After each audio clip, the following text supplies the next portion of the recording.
क्या बोलेंगे सर, जिस तरीके से एक ऐतिहासिक दिन बताया जा रहा है, मोदी जी तीसरी बार प्रधानमंत्री के शपथ लेने जा रहे हैं, ये जो एक कंपैरिजन किया जा रहा है जवाहरलाल नेहरू के साथ मोदी जी का, कुछ बोल रहे हैं कि हाँ ये मोदी जी के बाद तीसरी बार लगातार प्रधानमंत्री बनने वाले हैं, और एक कुछ विपक्ष से भी कुछ ऐसा लोग बोल रहे हैं कि चाहे कितना भी कुछ हो जाए, मोदी जी कभी भी जवाहरलाल नेहरू के बराबर नहीं कर सकते। आप अगर एक कंपेरिजन करें जवाहरलाल नेहरू के 3 टर्म और मोदी जी के जो तीसरा टर्म है, 10 साल हो चुके हैं, क्या देखते हैं आप इन दोनों में डिफरेंस क्या देखते हैं और कॉमनैलिटीज क्या देखते हैं? सबसे बड़ी डिफरेंस है ना, जब जवाहरलाल नेहरू शासन में थे तब भारत में किसी मजबूत विपक्ष का जन्म नहीं हुआ था। 1969 के बाद रामसेवक सिंह पहले विपक्ष के नेता के रूप में सामने आए थे। लेकिन आज का ऐसा दौर है कि भारत में हर एक प्रकार की क्षेत्रीय दलें, जातिगत राजनीति, धार्मिक राजनीति और हर एक चीज से उब के और तीसरी टर्म में मोदी जी ने सरकार बनाई है। तो पहले की राजनीति जहां विपक्षहीन थी राजनीति और आज की सतह जहां पे विपक्ष के साथ आपको लड़ना है, तो बहुत ही बड़ी भिन्नता प्रकट करता है। यानी कि अगर तीसरी बार जब शासन में आए हैं तो ऐसा कुछ जरूर कुछ बड़ा, यानी कि हम देखते हैं अगर ग्राउंड लेवल पे जो उन्होंने प्रोजेक्ट स्टार्ट किए थे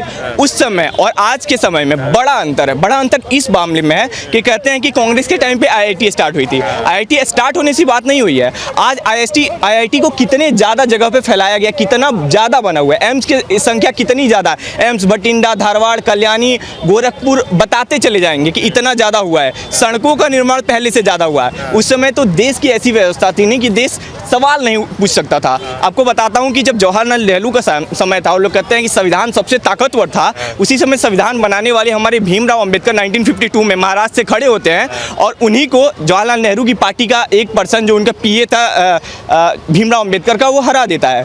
और जब इतना उनको सम्मान था भीमराव अंबेडकर के लिए, तो उनके सामने किसी को उठाना ही नहीं चाहिए था।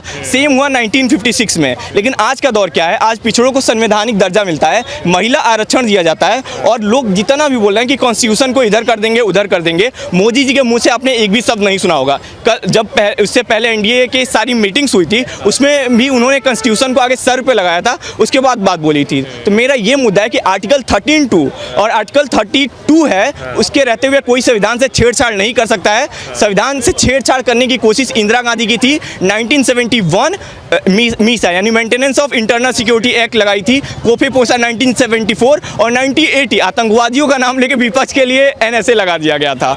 और ऐसी जो चीज़ें हुई थी ना, ये उन्हीं के समय में हुई है। जो अभी विपक्ष बोल रहे हैं, खासतौर से कुछ वामपंथी जो लोग बोल रहे हैं कि नरेंद्र मोदी जैसा जो फासिस्ट, जिन्हें बताया जाता है नरेंद्र मोदी फासिस्ट हैं, और ये हैं जो वामपंथी कुछ तरह के बात बोलते हैं कि जवाहरलाल नेहरू की चाहे कितना भी कर ले, जवाहरलाल नेहरू के बराबरी नहीं कर सकते। हाँ, एक छोटा सा अंतर है उनमें। एक थाली में परोस के दिया हुआ खाना यानी जैसे जवाहरलाल नेहरू को दिया गया था, और आज के दौर में बहुत अंतर है। आज के दौर में आपको लड़ना पड़ेगा, आपको कुछ काम दिखाना पड़ेगा। ऐसा नहीं है कि 240 सीट्स आई है तो लोग बोल रहे हैं ये हार है। अगर विपक्ष के सारी सीटों का कंपेयर कर लेना तो 240 के बराबर नहीं आती है। तो ये कहते हैं तीसरे टर्म में सबसे ज़्यादा सीट लाने का रिकॉर्ड भी इन्हीं के नाम पे हो गया है। तो पहले की जो बात थी और आज, बस्तर जो क्षेत्र था उसके 56 गांव कभी वोट दे ही नहीं पाते थे, उतना नक्सलवाद था। लेकिन आज क्या है, आज वहाँ के गाँवों ने वोट दिया है। छोटी छोटी चीज़ें जो हमारा जो ईस्ट का इलाका है, वहाँ पे कितने लोग, कितने जागरूक लोग थे। लेकिन आज का देखिए ना, ईस्ट में कितना प्रधानमंत्री का दौरा हो रहा है, असम में सेमीकंडक्टर फैक्ट्री लग रही है और अरुणाचल प्रदेश वाले एकदम बीजेपी को यानी ये मोदी जी को जिता दे रहा है। तो कुछ तो अलग हुआ होगा ना।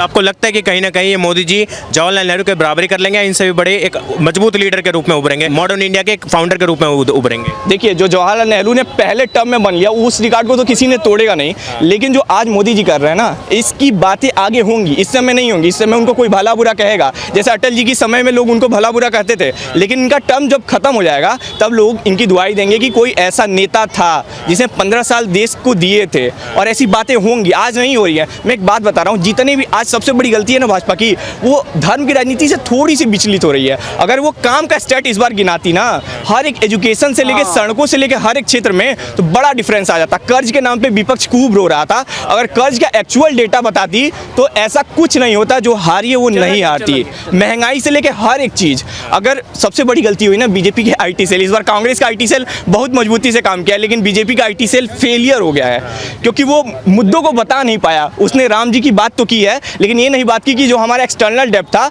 112 बिलियन डॉलर 2004 में था, 2014 में हो जाता है 440 बिलियन डॉलर, यानी 350% की बढ़ी है। और 2014 से 24 के बीच में मात्र 635 बिलियन डॉलर, यानी कर्ज का जो रेशियो है, भाजपा सरकार कम लिया, कांग्रेस ने ज्यादा लिया था एक्सटर्नल डेब्ट। ये कोई बताना ही नहीं नहीं चाहता। अगर ये बताती ना भाजपा, सबसे बड़ी जीत हो जाती।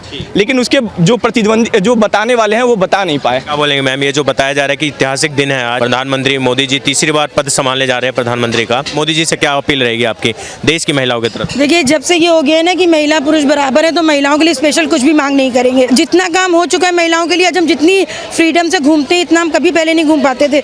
हर चीज़ में डर लगता था, अकेले कोई सफ़र करने नहीं देता था, या रात में नहीं निकल सकते थे। अब अगर कोई इमरजेंसी है तो हाँ, घर वाले भी रात में इतने प्रॉब्लमेटिक नहीं होता है किसी के लिए भी निकलना। तो महिलाओं के लिए जितना किया है वही बना रहेगा, वही है। और जब हमने क्या बोला, एक समान चलेगा, तो क्या महिला क्या पुरुष सब वो इक्वल हो जाएगा। आप कैसे देखते हैं कि आपको भी लगता है कि ये बहुत बड़ा ऐतिहासिक दिन होने जा रहा है, क्योंकि जवाहरलाल नेहरू के बाद लगातार तीसरी बार प्रधानमंत्री का पद संभालेंगे मोदी जी? बिल्कुल, मतलब इतना है कि सारा विपक्ष, इतने सारे लोग मिल गए थे, तब भी एक को हरा नहीं पाए। तो कहते हैं ना, जब राजा ईमानदार होगा, समझ जाइए कि जब दुश्मन एक हो गए। तो इतने लोगों में भी सब मिल के उतनी सीटें नहीं लाए जितना उन्होंने अकेले कर लिया। इससे ऐतिहासिक दिन कौन सा हो सकता है? और जो उन्होंने किया है, अब हमारी मोदी जी से यही एक रिक्वेस्ट है कि जो उन्होंने हार्ड स्टेप या थोड़ा उठाना था, वो उठाने से मत डरें। जितनी हिम्मत से वो लड़े हैं सबसे, उतनी ही हिम्मत से लड़े। पैंडेमिक में अकेले जिस तरह से मोदी जी ने देश को संभाला है, वैसे ही जो जनता उनके साथ है वो उनके साथ ही रहेगी। हम लोग किसी भी हाल में पीछे नहीं हटेंगे। तो जो उनको भी स्टेप लेने थे, जो उन्होंने कहा था तीसरे चरण में लेंगे, वो आराम से लें और उस पर आगे बढ़ें। देश उनके साथ है, देश की महिलाएं साथ हैं। देश की महिलाएं, बच्चे, समझदार इंसान जो निस्वार्थ भाव से देश के लिए वो साथ है। जो स्वार्थी हैं वो तो हमेशा स्वार्थी रहेंगे। जो निस्वार्थ भाव से देश के लिए सोचेंगे वो मोदी जी को नहीं छोड़ेंगे। बाकी छोड़ने वाले जो चाहे करेंगे। लोग अपने माँ बाप को छोड़ देते हैं, तो मोदी जी तो उनके कोई नहीं है। क्योंकि यूपी ने इस बार कहीं ना कहीं निराश करा, बोला जा रहा है अगर सबसे बड़ा झटका पहुंचा है तो उत्तर प्रदेश के लोगों ने बीजेपी को और मोदी जी के सपने को डेंट पहुंचाया। हम लोग तो सोच नहीं सकते थे कि यूपी, मतलब खुद से शर्म आती कि अरे यूपी में इतना कैसे हुआ। क्योंकि यूपी में अयोध्या में रोज का लाख आदमी आ रहा है, कितना बिजनेस मिला है, सब कुछ मिला है। उन्होंने किस बिहाफ पे कारण है, क्योंकि आप खुद कानपुर से आते हैं, क्या कारण है कि उत्तर प्रदेश ने इतना बड़ा झटका पहुंचाया है? नाराजगी थी या कुछ और? अखिलेश यादव को इतने सीटें, नाराजगी बस इसी चीज़ को लेकर की थी, जो थोड़ा मिडिल क्लास परेशान बहुत हुआ है। जो एक मिडिल बिजनेसमैन है वो बहुत परेशान हुआ है। तो आप उत्तर प्रदेश वाले क्या बोलेंगे मोदी जी को आगे के लिए? आप आगे बढ़िए, हम साथ में हैं। आगे भी ऐसा झटका मिलने वाला है मोदी जी? नहीं, हमने झटका दिया नहीं, हम कभी देंगे नहीं। और जिन्होंने दिया है वो पछता के वापस आएंगे, लौट के बुद्धू घर को आएंगे। यूपी वालों से क्या अपील करना चाहेंगे? यूपी वालों से कहेंगे कि बेटा थोड़े में मत बिको, देश का हित सोचो। क्योंकि 1 लाख रुपए जो वादा किया था राहुल गांधी जी ने, कहीं ना कहीं उत्तर प्रदेश मिलेगा खटाखट, जिसको खटाखट मिलना होगा मिलेगा। हमको जो देश की आज आप प्रोग्रेस देखते हैं विदेशों में, वो हमारे लिए काफ़ी है। बहुत ऐतिहासिक दिन है, तीसरी बार कर रहे हैं और हम तो चौथी बार के लिए भी चाहेंगे वो चौथी बार भी हमारे देश का प्रतिनिधित्व करें। अब ये जो पिछले 10 साल कार्य देखते हुए और ये जो तीसरी बार बन रहे हैं प्रधानमंत्री, क्योंकि पहली बार हो रहा है कि जवाहरलाल नेहरू के बाद ये ऐसे पहली बार प्रधानमंत्री है जो 3 बार लगातार प्रधानमंत्री का पद संभालेंगे। नहीं, मैंने कहा ना चौथी बार। हमें तो बहुत आशाएं हैं। हमें जो हमारे यशस्वी प्रधानमंत्री मोदी जी हैं, उन्होंने हमारे देश के लिए बहुत कुछ किया है और कर रहे हैं। जो इंसान इस उम्र में भी क्या कहते हैं 17-17, 18-18 घंटे काम कर रहे हैं, एक आम आदमी उतना काम नहीं करता है। और हमारे देश के प्रधानमंत्री 17-17 घंटे काम करते हैं। आज चाहे कोरोना की डिजीज़ हो, कोरोना को संभालने वाले हमारे प्रधानमंत्री जी हैं। उन्होंने उसको इतनी अच्छी तरीके से संभाला कि कोई और देश इसको संभाल ही नहीं सकता था। हम लोग वर्ल्ड में नंबर 1 पॉपुलेशन में हैं और उस पॉपुलेशन वाले देश को संभालने का काम बहुत बढ़िया से किया है। और मैं चाहूँगा कि 3 बार तीसरी बार बने और चौथी बार भी बने।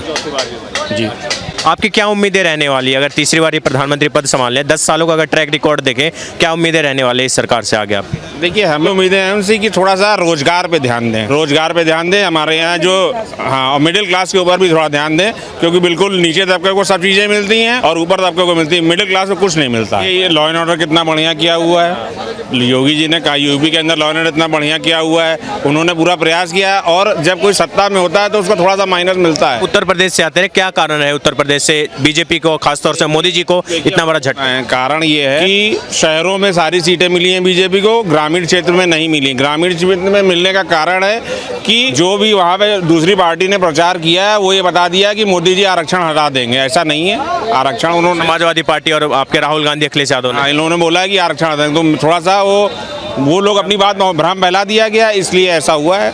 बाकी ऐसा नहीं है। यूपी में क्या कहते हैं, पिछली बार तो देखिए आप इतनी अच्छी यूपी में भी अयोध्या से जो हार गए हैं, जो बीजेपी और मोदी जी हारे हैं, वो ज़्यादा चीज़ की और करेंगे बीजेपी के लिए कि अब ये कहेंगे कि जो हर ऐसा नहीं कि हर बार एक ही कैंडिडेट को देना चाहिए, कैंडिडेट नए लोगों को देना चाहिए। जैसे आपने देखिए राजस्थान में कांग्रेस ने नए लोगों को दिया, मैंने सचिन पायलट जी का बयान सुना था, उन्होंने नए लोगों को मौका दिया तो वो लोग नए लोग जीत के आए।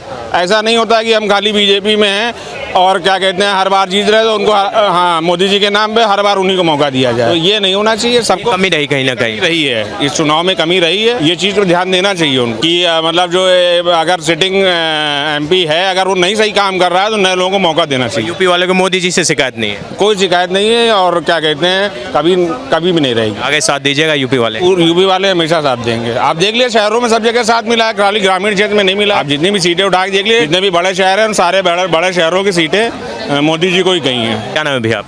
उत्कर्ष। क्या बोलेंगे? मोदी जी तीसरी बार शपथ लेने जा रहे हैं, बोले जवाहरलाल नेहरू के बराबरी करने जा रहे हैं। जो जवाहरलाल नेहरू ने लगातार 3 बार प्रधानमंत्री बने, मोदी जी बनने जा रहे हैं। कुछ वामपंथी और विपक्ष वाले बोल रहे हैं कि चाहे कितना भी मोदी जी कर ले, कोई बराबरी नहीं कर सकते जवाहरलाल नेहरू। सर मैं एक बात बताऊं आपको, मैं स्पष्ट शब्दों से आपको एक बात कहता हूं, रोने वाले लोग हमेशा रोएंगे, ठीक है? रोने वाले हमेशा रोएंगे। जो लोगों की विक्ट्री हुई है ना, उन्हें पता है उनकी जीत कैसे हुई है। मेहनत करी उन लोगों ने, ठीक है? देश में 10 साल में जो विकास उन लोगों ने करा है उन्हें पता है। और मैं आपको बताऊं, मैं खुद पर्सनली रोता अगर इस बार मोदी जी इस सत्ता में नहीं आते। क्यों? क्योंकि मुझे पता है जो देश का डेवलपमेंट चल रहा है ना, वो ऑनगोइंग डेवलपमेंट हो रही है, वो बीच में रुक जाती, फिर दोबारा से फिर वही प्रॉब्लम्स क्रिएट होती कि एक बिल को पास कराने के लिए ये प्रॉब्लम क्रिएट होगी। एक देश में एक अच्छे काम को करने के लिए 100 जगह से जाके आपको वहाँ पर उनके राइट लेने पड़ते, क्या उनकी परमिशन लेनी पड़ती। सर मोदी सरकार ना फास्ट मूविंग गवर्नमेंट है। उन्होंने जितने भी देश में काम हुए ना, उन्होंने जैसे देश का एक फास्ट कोर्ट होता है ना, ऐसे मोदी जी एक फास्ट गवर्नमेंट है। इनसे कंपेयर कर सकते हैं अभी जवाहरलाल नेहरू का टर्म था और अभी के जो मोदी जी का 10 साल का टर्म है, क्या आपको डिफरेंस लगा है दोनों में? जो बोला कि नहीं जवाहरलाल नेहरू ने देश की नींव रखी थी और मोदी जी उस तरीके का भी काम नहीं कर सकते जो उन्होंने करके दिखा दिया। यार एक बात बताओ, मोदी जी तो उस समय पैदा नहीं हुए थे ना जवाहरलाल नेहरू जी के टाइम पे। तो जो उस समय जवाहरलाल नेहरू जी जो पैदा हुए थे, जो उस समय वो उस समय थे, इतने बड़े वो थे, उन्होंने देश के लिए करा, वो अच्छा काम करा, नो डाउट। जितने भी हमारे देश के फ्रीडम फाइटर थे, जितने भी हमारे देश के लोगों ने देश के फ्रीडम के लिए अपना सब कुछ समर्पण कर दिया, आप मैं तो कभी उनको बुरा नहीं बोल सकता, पर मैं ये भी नहीं कह सकता कि आप उनको उनसे कंपेयर करो, ठीक है? आप मोदी जी के अलग काम देखो, आप जवाहरलाल नेहरू जी के अलग काम देखो। पर मैं ये कह सकता हूँ, अगर आप मेरे पास आओ ये बोलने के लिए भाई राहुल गांधी और मोदी जी में कंपेयर कर, तो मैं 100% कंपेयर कर सकता हूँ। सर आप कभी भी ये मत सोचो कि जवाहरलाल नेहरू जी कांग्रेस में थे तो उन्होंने अच्छा काम करा। No doubt he has done a great work, but you can never compare Jawaharlal Nehru ji with Narendra Modi ji. जो आज मोदी जी कर रहे हैं, हो सकता है जवाहरलाल नेहरू जी अपने टाइम पे ना करते। जो जवाहरलाल नेहरू जी अपने टाइम पे कर दिया, हो सकता है मोदी जी अपने टाइम पे ना करते। पर अगर आप मेरे से कहोगे कि भाई राहुल गांधी को कंपेयर कर मोदी जी से, तो मैं 100% कह सकता हूँ सर राहुल गांधी ना देश में कुछ नहीं कर सकता। रही बात अभी कांग्रेस के जो भी इनका जो ये कमेटी हुई थी, उसमें क्या बोला कि opposition leader will become Rahul Gandhi. Rahul Gandhi ने क्या बोला? I need time to think about. भाई किस चीज़ का यूनिट है टाइम टू थिंक अबाउट? तुम्हें विदेश के चक्कर काट रहे हैं, उन्हीं के पार्टी के सीनियर लीडर्स ये कह रहे हैं कि राहुल गांधी को अपने ड्यूटीज़ को निभाना पड़ेगा। वो उनको बार बार जो वो विदेश चले जाते हैं, वो देश छोड़ के भाग जाते हैं, मजे लेने के लिए प्लेजर्स लाइफ लेते हैं और वापस आके फिर देखते कि चलो अच्छा काम करेंगे। ऐसा थोड़ी अच्छा काम होता है। आप जीते हो, आपकी 98 सीट आई है, देश की डेमोक्रेसी है, देश के लोगों ने आपको कहीं ना कहीं आप पे थोड़ा बहुत विश्वास जताया है। पर मैं साफ आपसे कह रहा हूँ, ये जो विश्वास जताया गया ना, ये भ्रम से जताया गया है। जिस तरीके से कांग्रेस के गारंटी कार्ड बट रहे हैं ना यूपी में, जिस तरीके से उसमें 8,000 रुपये भ्रम की स्थिति पैदा करके भ्रम लोगों को भ्रमित करके किया है। भ्रम आप देखो, हमारे देश में कुछ पिछड़े ऐसे जगह है जहाँ पर लोग कम पढ़े लिखे हैं, ये सब जानते हैं। ठीक है, बहुत बहुत धन्यवाद।